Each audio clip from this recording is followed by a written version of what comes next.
السلام عليكم ورحمة الله وبركاته. دمان دتك الصوماليات كحرا برتيدا فيسبوك أحمد لاري كسو دوادا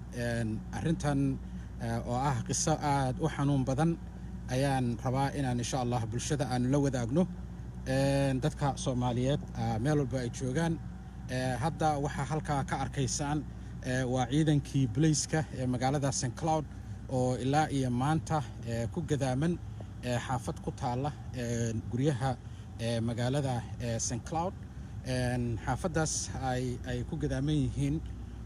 booliiska waxa weeye meeshii ay ka dhacday arinta maanta arintaas oo ahayd gabar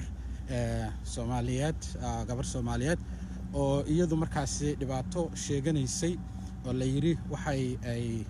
ay ku gowracday cunug yar oo ay dhashay ayaan hadda ku sugannahay mar kale dadka ku xiran page-kayga dadka ku xiran page-kayga ku soo dhawaada hadii la haydmo waxaan jeclahay hadii la haydmo nin sarkaal ah ayaa igu soo socda waxa aan filayaa in aanan hadda la hadli karin someone, but can I talk to you later? I want to finish. Yep, and I'm going to be sending out a press release. He's going to be leaving. Okay, so, okay. Just kind of like what I told you. Okay, can I give you my business card? What's that? Can I give you my business card? I work with the local radio. Okay. Okay. All right. Okay, thank you. Yeah, okay, thank you. Waa booliiska magaalada oo aan weydiistay inay arrintan nooga warramaan haddaan nahay bahda miidiyaha booliiska oo yiri waxaanu ka soo saari doonaa arrintan waxa loo yaqaan press release oo ay media ay u qaybin doonaan sidii wax u dhaceen arrinta halkan ka dhacday waxa weeyaan gabar dabcan wadanka Mareykanka ah qofka sharciga ka shaqeeya ama maxkamadaha ama aqoonta u leh sharciga badana waxyaalaha qaar kood ilaa booliisku ay warbixin ka bixiyaan oo ay ka hadlaan booliiska dabcan sida ay bulshadu wax u aragto waxba looma sheego sababtoo ah xaqiiqda lama oga laakiin halkan waxa ka dhacday qiso aad u xanuun badan oo dadka Soomaaliyeed oo aan wareystay ay leeyihiin gabar Soomaaliyeed oo hooyo ah ayaa waxa dhacday in ay cunug yar ay dhashay oo wiil ah gowracday oo iyadoo markaas la yiri ilmihii yaraa waxay ku riday qashinka marka insha Allah waxaan jeclahay qof qoyska kamid ah oo walaalayihiin inaan arrinta aan ka wareysto oo hadda nala jooga anna dabcan maadaama aan sharciga aqoon badan ugu leeyahay wax badan kama oran karno sababtoo tahay gabadhu waxa laga yaabaa xaalad caafimaad darro ah oo maskaxda ah inay jirto taasina dabcan dhaqaatiir ayaa baarta dhibaato nololeed ayay gabadhu sheeganaysaa sida la ii sheegay dhibaato stress ama walaac ama nolosha kaga timid dhinaca seegii carruurta ay wada dhaleen ayaa laga sheegaya marka maadaama arrimahaas ay jiraan xog badan kama bixin karo marka waxaan jeclahay inaa ii soo dhawaatid halkan ii soo istaag ninkan waa nin dhalinyaro ah oo aan isnaqaano oo dadka magaalada degan ah waxaan rabaa bal inaan ka wareysto haddii ilaahay idmo marka ugu horeysa gabadha magaceeda bal hadda aan sheegin adiga qoyska maxaad istiin gabadha qaraabanahay gabadha dib fara badan bay ninkeeda kala kulantay gabadha adigu marka hore waxa tihiin qoys baa tihiin qoys baan qaraaba tihiin waaya gabadha goormay u soo guurtay magaaladan St Cloud inta adigu aad ogtahay gabadha hooyada ah meeqa aad degan tahay magaalada 2 bilood bay degan tahay waayahay gabadha meeqa caruura ay dhashay adigu aad taqaanid 3 ciyaal haysataa okay gabadha 3 caruur ay haysataa adiga goormaad maqashay inay dhibaatadan dhacday maxaa lagu yiri maxaa dhacay waxa lagu yiri gabadha waan u tagnay markaan u tagnay waxay tiri ilmaha waan dilay hadaan dilayna stress bay hayeen ninkaygana ka qaaday marka nin walba waad maqashaawan waayahay gabadhu waxay tiri ilmihii way idin qoyska way idin la hadashay waxay tiri ilmahayga aniga dilay xog ma ka haysaa inta hadda ilaa iyo saaka booliiska magaalada oo dhan halkan ay joogaan qoladii dambiga baaraysay oo iyagu naftooda halkan baabuur ku xiran yahay waxay booliiska u sheegtay war ma ka haysaa wali cilaaqaad ma la yeelateen ama ma la hadashay intay booliisku yimid waa gartay gabadha hadda ayada xaggay ku sugan tahay hooyada meesha oo dambiga dadka lagu baaro okay waya caruurtii kale oo ay dhashay ayagana xaggee la geeyay labadii carruur oo kale ciyaalka hooyadood baa haysata mas-uul ka ah maya gabadha hadda hooyadeed ayeedeed miya mise carruurtii kale yaa haya labadii kale ayeedood baa haysata oo Kentucky joogta okay gabadhu hadda laba carruur Kentucky bay ku maqan yihiin laakiin hal cunug baa halka joogay okay labada carruurta kale halkan ma joogin okay waaye maxaa cunugan la leeyahay gabadha biraysay meeqa jir weeye yar adii 4 bilood ku jira ma sha Allah ilaahu naxariisto marka ilmaha yar 4 bil buu jiraa 4 bilood intaad ka war haysaan 4 bilood buu jiraa waa gartay macal markuu dhashay baan ogaa adiga aad ogeyd waa gartay markaas ilaahu naxariistaan leeyahay ummadda waad aragtaan meel walba waayahay adiga gabadha xaaladeeda waxay ku tiri dhibaato maskaxiyana ayay sheeganaysay stress bay hayay tiri in baan igu riday stresska aan xilahayga okay waayahay macnaheedu stressku waa adag tahay afka Soomaaliga dabcan laakiin waa iska nooc min alwaali ah oo adiga isla hadal ah oo qofku ku dhacay waxay laakiin ka dhibaato sheeganaysay ninkeeda buuqa ugu furay bay tiri dhibkan ii geystay noloshana inacsiiyay inna lillahi wa inna ilayhi raaji'uun waayahay gabadha marka carruurta kale ee hadda ayaydu hayso ee Kentucky jooga iyo cunugan la leeyahay gabadha biraysay ma isku aaba maaha waa gartay isku aaba maaha marka ninkan dambe dhibaatada ka sheeganaysa cunugan yar kaliyu ka dhalay ilmahan uu dhalay kaliyi waa gartay marka niyo hore idinka laakiin gabadha ma dabcan ma ku sii weydiinayo oo qof familka ana waa tahay oo dabcan maxkamadaha jira dhaqaatiir baa jirta looyaraa jirta laakiin idinka arrinta ayaa baaritaan badan ku samayn doonta laakiin ka qoys ahaan hadda macnaheedu sida idin taabata arrintan dhibaatada ah waniyo muruga aad oo xanuun badan wallahi waa gartay muruga aad oo xanuun badan kan walbana uu dhaqan karaa waa sax aad baan uga xunnahay saqiirka yarna ilaahay ha u naxariisto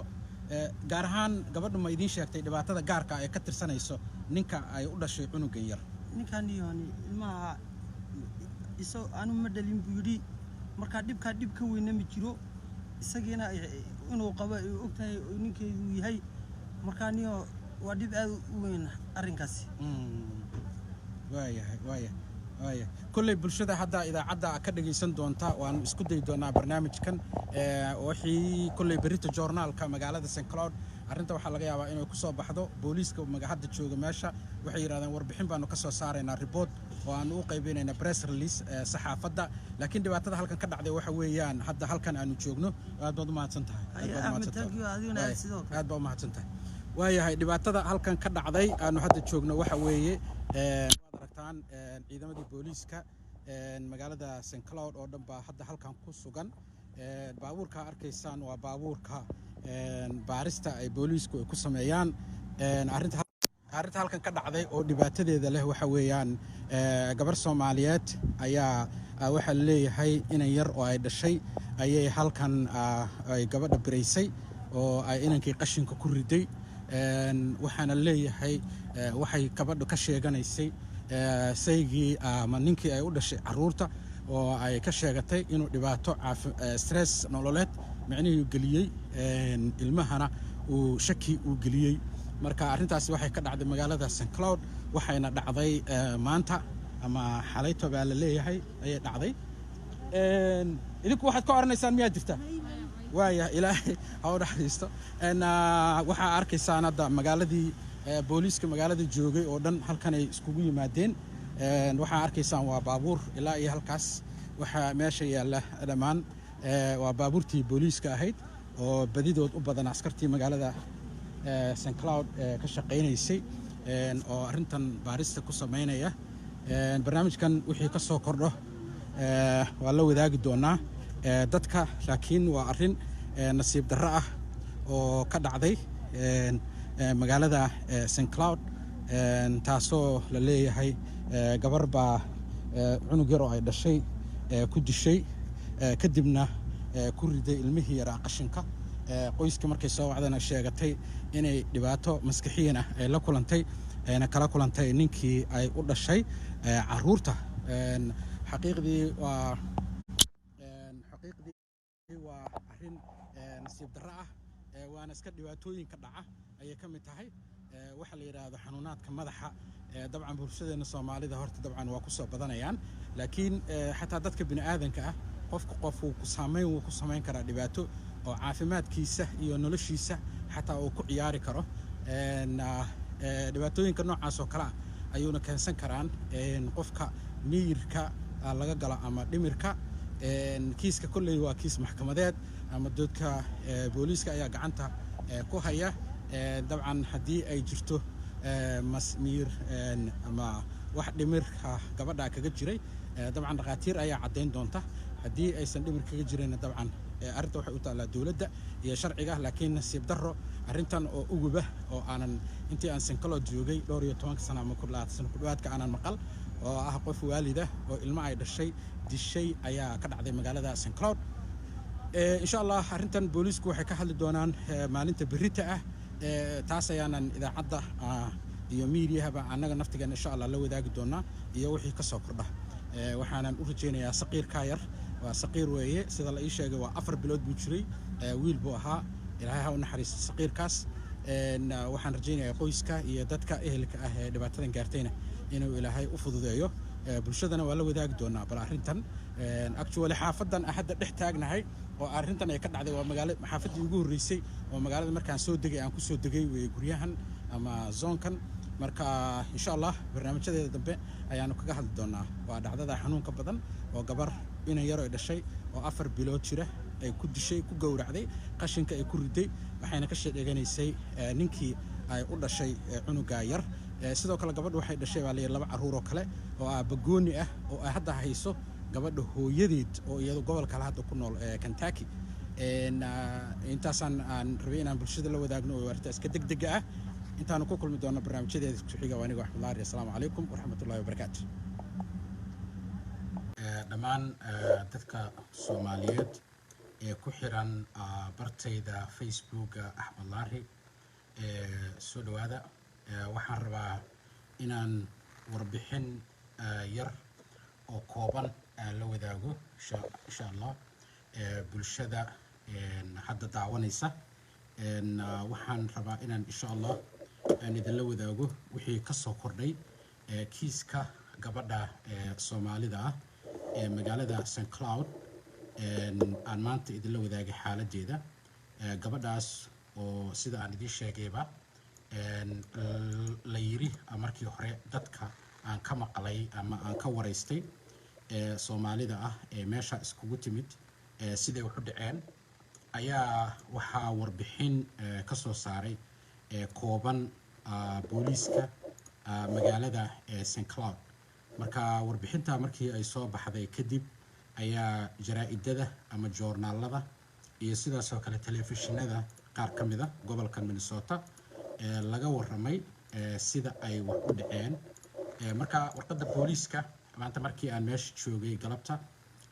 kaarkayga idaacadda ayaan u dhiibay booliiska inay warqadda ay booliiska soo saarayaan ah saxaafadeedka ay anagana noo soo diraan marka waxaan maleynayaa 40 daqiiqo ka hor ayaa booliiska magaalada St Cloud waxay ka soo saareen warbixintaas oo la xiriirta gabadha Soomaaliyeed ee lagu eedeeyay codku waa gaaban yahay ayuu leeyahay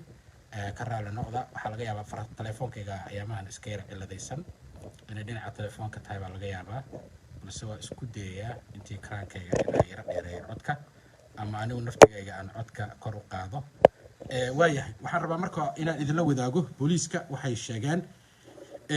in askarta booliiska laga wacay meel ku taala xaafadda Membrero Road beejkan waa la wadaagi doonaa Membrero Road booliiskaasoo markaa loogu yeeray xaalad la xiriirta caruur ayna u tageen meesha in ay xaaladda cunuga ama caruurtaas ay hubiyaan waxay booliisku ay sheegeen markii ay meesha tageen in ay heleen cunug 3 bilood jira kuma qorna wiil iyo gabar wuxuu yahay laakiin dadka Soomaalida meesha joogay maanta waxay sheegeen inay wiil yahay marka 3 bil ayuu jiraa sida booliisku warqadda warbixinta ay ku soo saareen investigationkii meesha lagu sameeyayna waxay sheegeen booliiska in la xiray gabadhaas marka oo markii ugu horeysay magaceeda loo sii daayo saxaafadda waa gabar 26 jira magaceeda sharciga ugu qoran sida sharciga ugu qoran waxaa la yiraahdaa Firdowsa Cabdullaahi Firdowsa waxaa loo xiray in ay mas'uul ka tahay dhimashada cunugeeda inay mas'uul ka tahay ayay booliisku sheegeen in loo xiray cunuga dhintay waxaa loo qaaday ayay yiraahdeen booliiska meel loogu sameynayo Midwest Medical Examiner Office xafiiska ama qofka ku sameynaya baaritaanka caafimaad xafiiskooda in loo qaaday gabadha Firdowsa Cabdullaahina loo qaaday jeelka ku yaala magaalada St Cloud iyadoo markaasi loo hayo arrinta la xiriirta dil dembigana waxay yiraahdeen waa second degree murder dadka aqoonta u leh sharciga ama looyarada ayaan u dayn doonaa arrimaha inay ka hadlaan laakiin waa dembi keensan karaya ilaa iyo 30 sano oo xabsi ah marka gabadhaas 26 jir weeye hooyada ah Firdowsa Cabdullaahi oo loo haysto cunug yar ay dhashay oo 3 bil jir ah waxaa la leeyahay iyada loo haystaa inay mas'uul ka tahay dilka sida ku qoran warqadda booliiska oo media release-ka ah Facebook-eegana waa soo dhigi doonaa insha Allah marka waxaa arrintan baaraya ama qayb ka geystay Minnesota Bureau of Criminal Apprehension waa qoladii maanta baabuurka weyn wadatay ee meesha taagneyd kiiskana waxaa ku socda baaris wax warbixin ah oo dheeraado intaa ka baxsanna hadda ma jirto oo sida ay booliiska magaalada St Cloud ay ku soo qoreen warbixintooda marka warbixintan maxaan ka ogaanay booliiska ay soo saareen waxaan ka ogaanay gabadha hooyada carruurta dhashay waa 26 bay jirtaa magaceeda sharciga ugu qoran waxaa la yiraahdaa Firdowsa Cabdullaahi cunuga loo haysto inay dishay oo cunugeeda ah wuxuu jiraa 3 bil warqadda booliiska kuma qorra inuu cunugaasi yahay kuma qorra wiil iyo gabar wuxuu yahay laakiin waxaa ku qoran warqadda booliiska in uu 3 bilood jiro cunuga Soomaalida laakiin waxay ii sheegeen inuu wiil uu yahay waxaa ku qoran in gabadha la xiray hooyada ah loona haysto dilka cunuga ayada dembigana loo haysta lagu maxkamadda ah noqon doona second degree murder in ay dishay cunuga in isagana loo qaaday baaris oo markaa dhakhtarka isaguna baaritaan ku soo sameeyo sheegi doona cunuga dhimashadiisa waxa sababay markaas intaasi waa intay booliisku soo sheegeen insha Allah waxaan filayaa berito oo kale laga yaabay kuwa saxaafadda inay warar badan ay ka weydiiyaan oo booliiska ay qabtaan press release ama media inay la hadlaan newspaperada waa lagu soo qoray St Cloud Times journalka la yiraahdo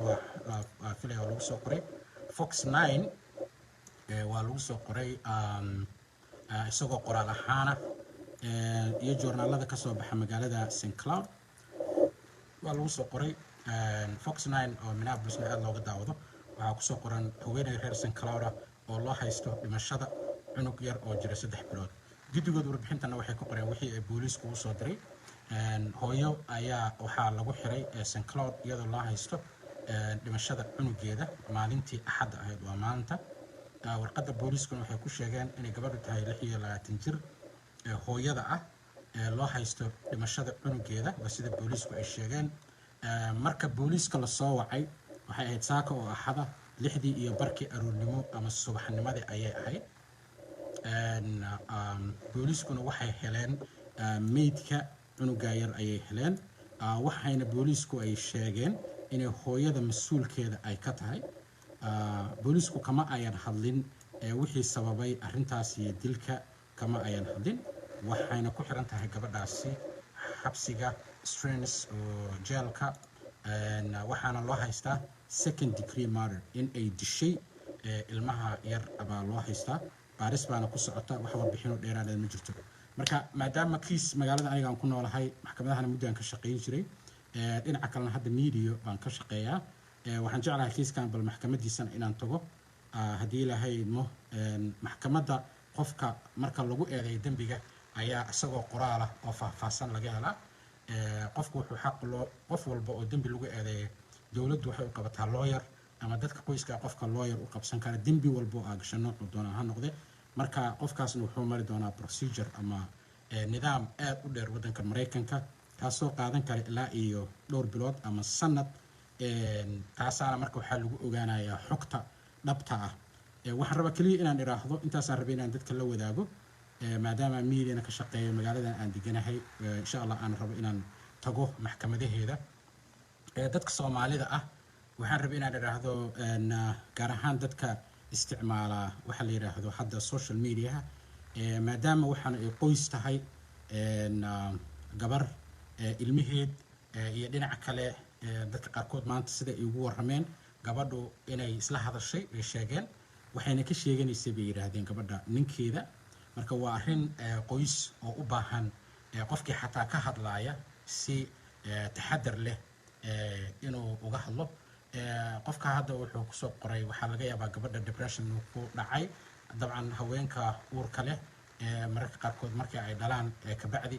hadda gabadhani umul bay ahayd dabcan 3 bilood laakiin mar raba aniga speculation iyo waxa inaan hadda halkan aan ka sameeyo waa dhaqaatiirta waxyaalaha noocaas oo kala ka hadli karto bulshada Soomaaliyeed inay ka hadlaan u baahan yihiin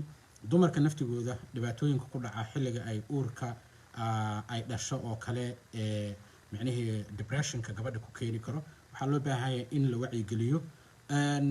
gabadhana waxaa laga yaabaa haddii ay heli lahayd cid caawisa inay arrintani ka ay dhici lahayn laakiin waxaa laga yaabaa in ay wax jiitame ay ku noqotay ka bacdina arrintii ay sidaas sababtay marka insha Allah maxkamadda waa tagi doonaa haddii lahayd makiiskan laakiin waxaan rabaa inaan idinla wadaaga kaliya in gabadhaas Soomaalida ah ee magaceeda la yiraahdo sida warqadda booliisku uu noogu soo diray miidiyahan ugu direen gabadha waxaa la yiraahdaa magaca sharciga ugu qoran Firdawsa Cabdullaahi waa 26 jir ilmaha yar oo loo haystay inay dishay wuxuu jiray 3 bilood ayadaana loo xiray waxaa lagu dalacay ama loo dambigeedu la yiri waa second degree waa xukun noqon karaan filaya hadii looyarada la weydiiyay ilaa iyo 30 sano cunuga dambi baaritaan baa lagu sameyn doonaa lagu sheegayo waxa keentay dhimashadiisa marka intaas baan idinla wadaagi lahaa fariin waxaan farayaa dadka social media isticmaala iyo dadka ka ganacsada YouTube-ka iyo Facebook-ka in ayan ka hadlin ninbaa sida sameeyay haweentaasaan samaysay waxyaalo fara badan laakiin ay sugaan wax hubsadaan xushmeeyaan dad qoys oo telefoonka ay soo wacay waxay sheegeen gabadhu reer St. Cloud ma ahayn Kentucky bay ka timid dhawaan bay magaalada soo degtay waa lagu soo guursaday baan maqlay marka waalidkeed iyo waxaan maqlay inay ka soo socdaan Kentucky oo ka imanayaan oo u soo socdaan dhinacan hadda St. Cloud marka kulli waa arrin qoys waana arrin naxdin leh taasoo u baahan qofka xataa media social media markay ka hadlayaan inay dadku xushmeeyaan si taxadar leh uga hadlaan ayan iska mala awaalin ninkaasaan weyntaasaan ahayd waxyaalaha noocaas oo kale laakiin maxkamadaha Mareykanka ee qofka jooga trialka oo kale ama xilliga kiiska la dhageysanayo xaqiiqda dhan wuu ogaan karaa aniga maxkamadaha dhowr iyo 10 sano ka shaqeyn jiray marka qaarkood markaad kiiska journalka akhrisid iyo marka maxkamadda aad dhex fadhidid totally waxa arkaysaa wax kala duwan because trialka maalinta dacwadda la dhageysanayo waxaa laga yaabaa intaasoo 100 oo page iyo dokumentiyo in la isu keeno meeshaasana waxaa lagu ogaadaa xaqiiqda laakiin police reportna xaqiiqda marka hore lagu ogaado waxay dadku ku sheegaan xaqiiqda kuma ogaan kartaa laakiin you have to be in a court trial waa inaa maxkamadda fadhidaa because marka cadeymaha la keenayo markaas intaasaan rabay inaan idinla wadaago reer Facebook YouTube please be careful waa qoys way waxaan waa gabar loo haysto inay cunug ay dishay wiil 23 jira dhawaan lagu guursaday magaalada problem u dhaxeeya qoys iyada iyo sida dadka ii sheegeen Soomaalida ah saygeeda ama ninkeeda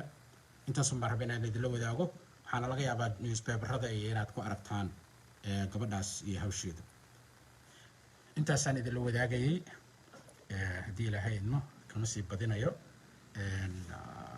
booliska warqadii ay usoo direen meediahana gabar baa halkan waxay tiri Batuule Xaaji hooyo caafimaad qabta caruurteeda ma disho xanuun baa jira okay waxaa tiri batuul xaaji okay marka waxyaalahaas oo dhan waa taan idin leeyahay waddankan hadda waxaa jira sharci marka la keeno qofka maxkamadda dadka hadday aaminsan yihiin inuu xanuun jiray xanuunka waddankan dhakhtarro hore ma la xiriiray qofka dawooyin ma qaadan jiray qofka haddii uu la yiraahdo miir ma qabin ama wuu waalaa waxay noqonaysaa in dhaqaatiir ay qofkaas aragto dhaqaatiirtaana go'aan ka gaarto I remember hadda ka hor qof Soomaaliya aan u turjumay 300 oo su'aalood ayaa qofka la weydiiyaa lagu gartaa qofkaasi inuu psychological inuu maskaxdiisa uu maxkamad la istaajin